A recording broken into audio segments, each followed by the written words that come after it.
All right, so in this video, I'm going to show you how to make furniture. And what I mean by furniture is I actually mean ways to use your graph paper to create little templates that you can use on your master map. So for example, let's say you have a table that is 4 feet by 8 feet, let's just say.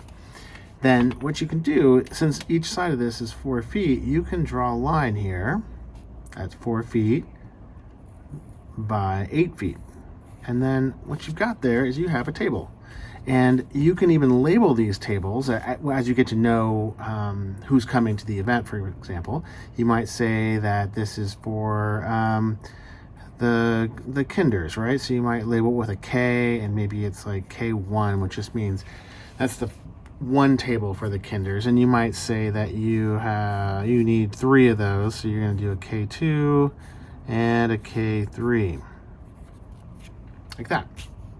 Now what you do is then you can make all of them, right? So you can make them for first grade, second grade, third grade, your community partners, any of those folks, and each one could have a little key, so you can just know that if, let's say here's another table, you've got community partner could be CP1 or something, or you can put the name of the community partner there.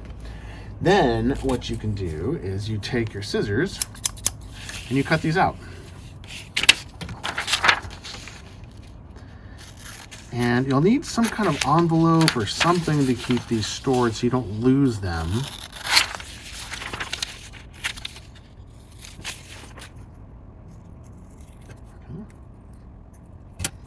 Get these all flipped over so I can see the names on them. So those are my tables.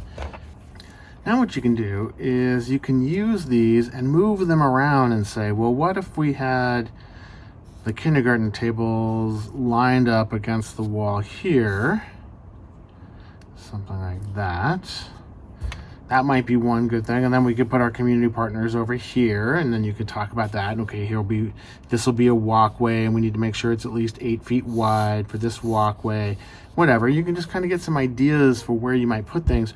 But you can quickly, without having to erase and redraw, you can quickly say, well, what if we did a little L shape with these? Maybe these are all kindergarten ones.